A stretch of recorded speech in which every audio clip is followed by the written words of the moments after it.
Hello everyone, very good morning and welcome to our maths class.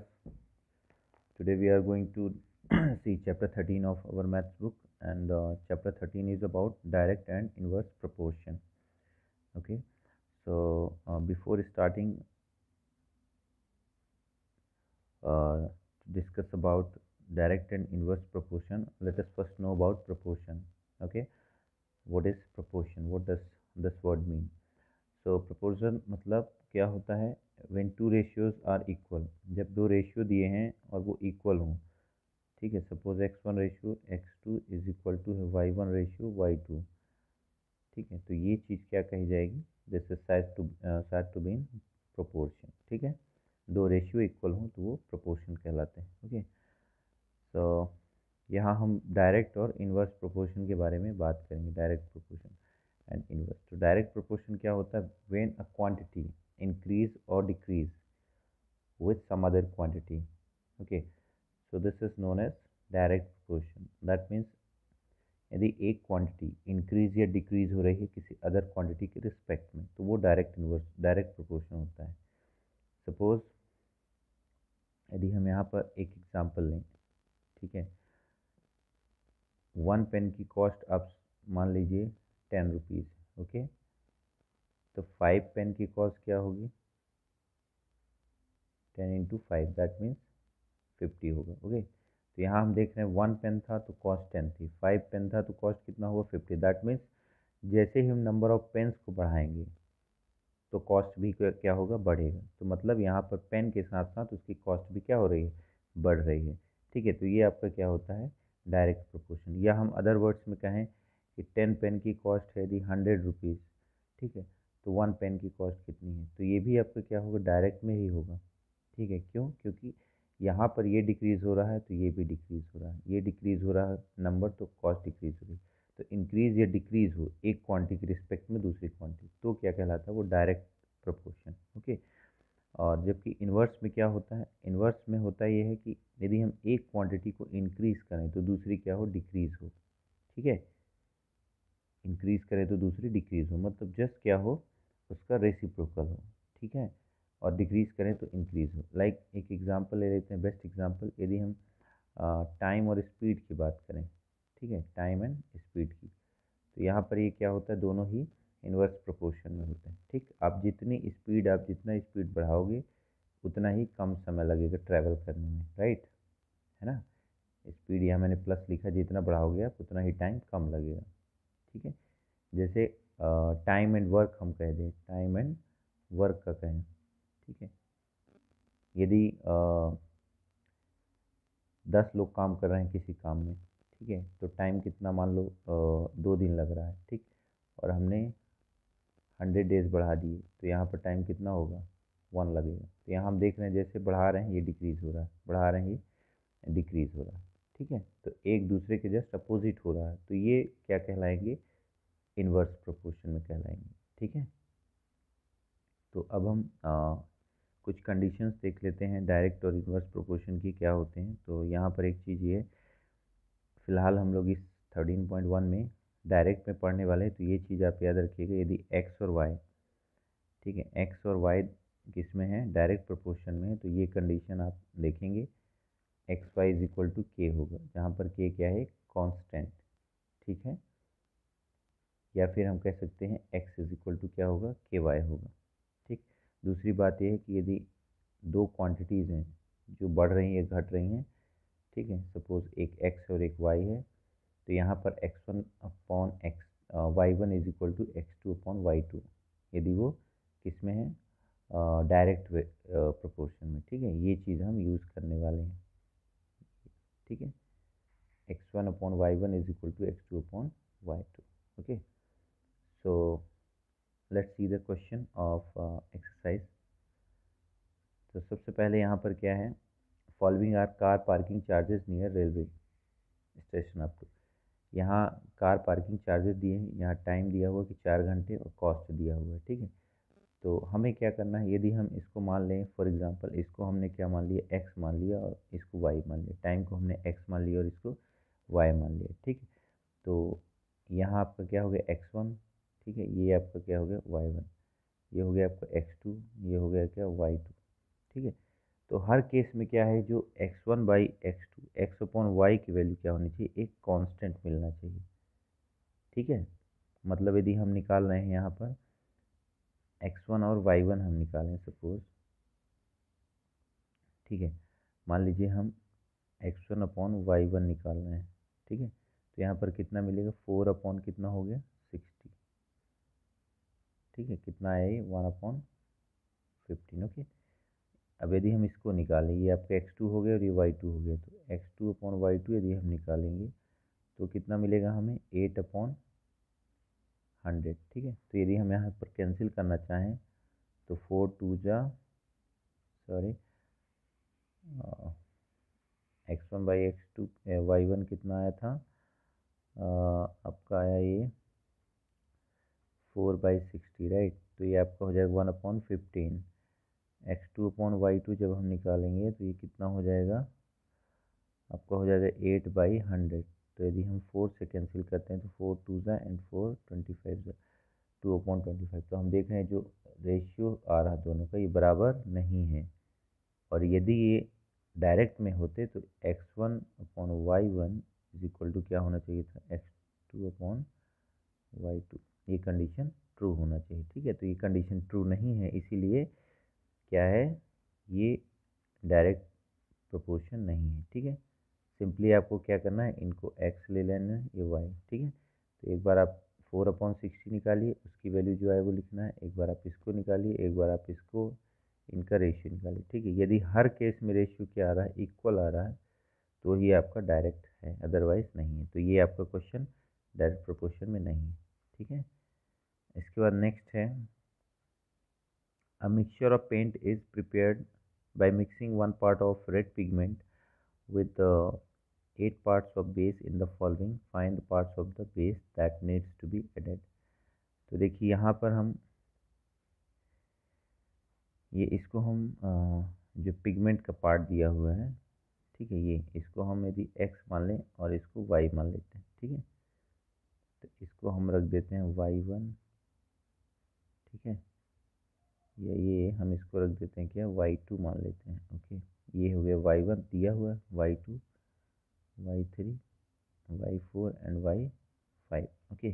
और ये आपका x1 x2 x3 x4 और ये x5, राइट। तो अब हमारे पास फॉर्मूला क्या है, फॉर्मूला हमारे पास है कि यदि डायरेक्ट प्रोपोर्शन में है, ठीक है, तो x1 upon y1 is equal to क्या हो जाएगा, x2 अपॉन y2, राइट। ये फॉर्मूला होता है। तो x1 हमारा 1 है, y2 कितना है 8, इस फॉर्मूले में हम रखते हैं, ठीक है।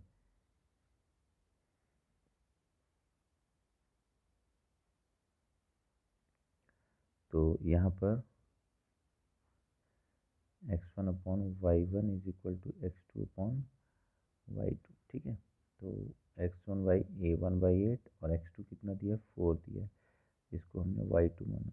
तो इसका मल्टीप्लाई करोगे आप, y2 को 1 से y2 इज इक्वल टू, यहाँ 8 का 4 से करोगे कितना आ जाएगा, 32 आ जाएगा, ठीक है। तो ये आपका जो है y2 की वैल्यू आ जाएगी, ठीक है, 32।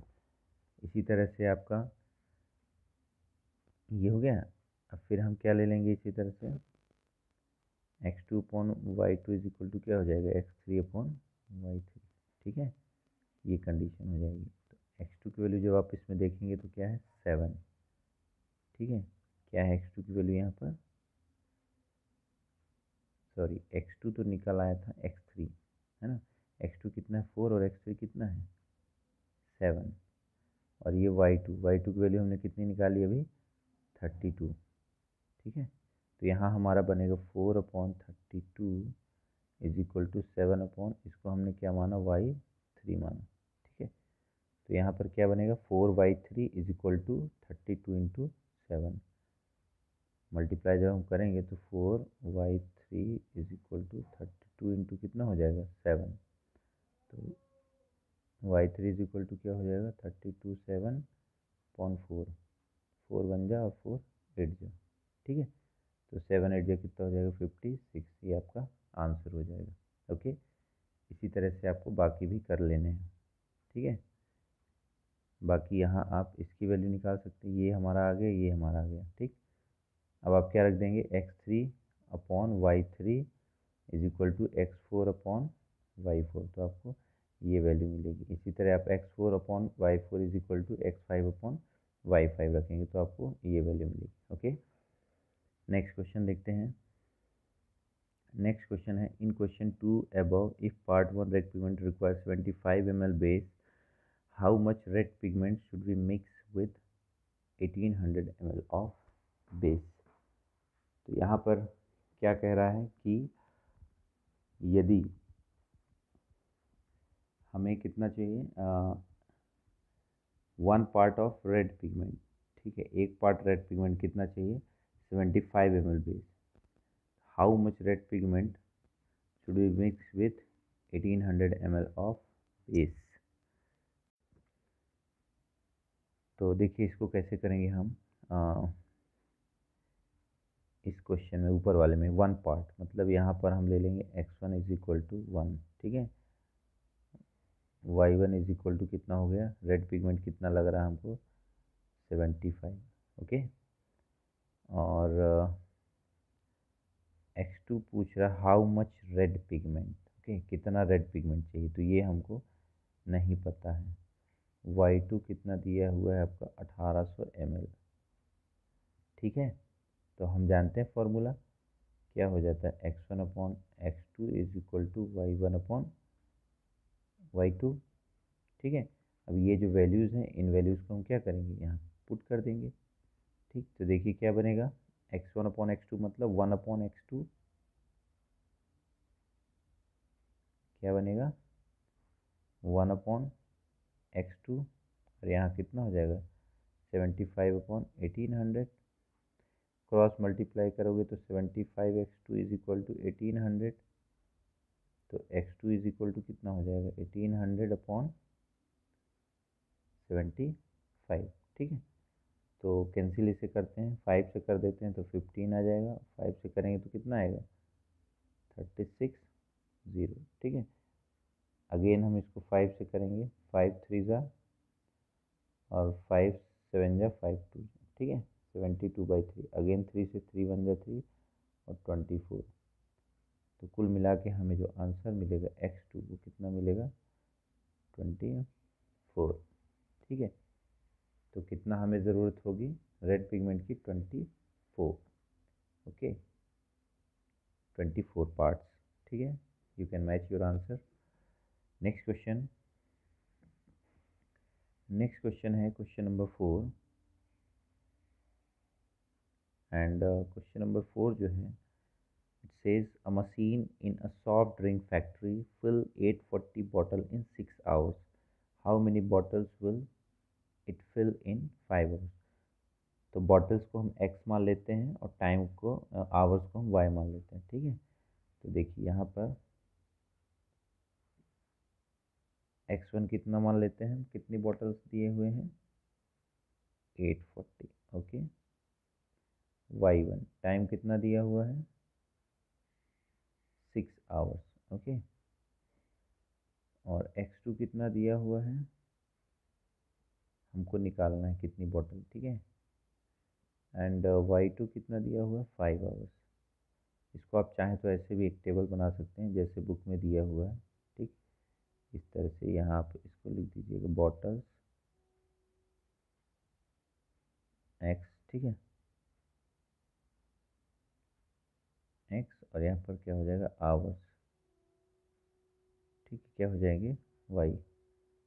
तो बॉटल्स यहाँ पर 840 दिया है और ये दिया है 6, अब यहाँ हमें नहीं पता, हमने x2 मान लिया, और ये दिया है 5, ठीक है। तो डायरेक्ट के केस में क्या हो जाता है, डायरेक्ट के केस में होता है x1/x2 is equal to y1/y2, right. तो वैल्यूज़ हम रख देते हैं, तो आएगा कितना आएगा, x1 की वैल्यू 840 है ना, और y1 की वैल्यू कितनी 6, x2 कितना है नहीं पता हमें, और y2 की वैल्यू कितनी है 5, तो 6x2 बराबर हो जाएगा 840 इंटू 5, क्रॉस मल्टीप्लाई किया हमने, x2 इज इक्वल टू कितना हो जाएगा 840 इंटू 5, अपॉन कितना हो जाएगा 6, 6 1 जा 6, और कैंसिल करेंगे तो कितना हो जाएगा 140। ठीक, तो 140 इंटू 5 कितना आ जाएगा 700।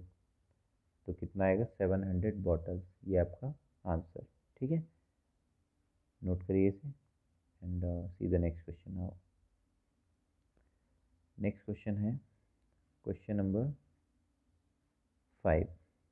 ठीक है, a photograph of bacteria in large 50,000 times attains a length of 5 centimeter as shown in diagram. What is the actual length of bacteria if photograph is enlarged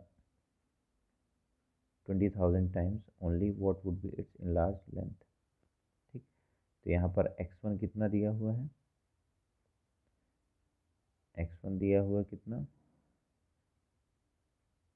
50,000,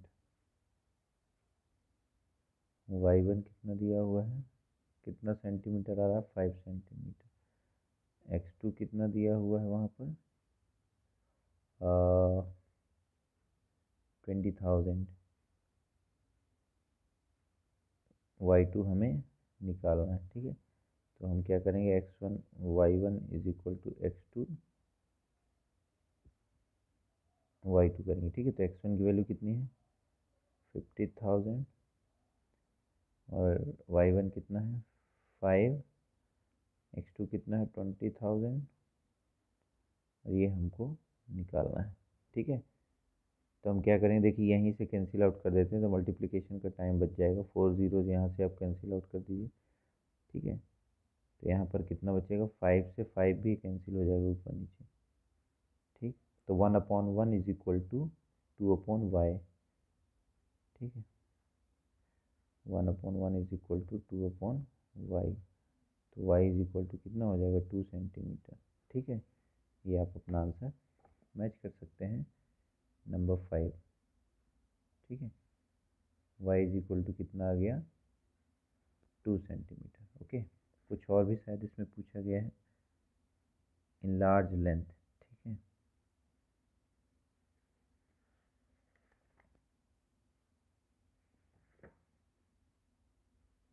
इसे नोट करिए।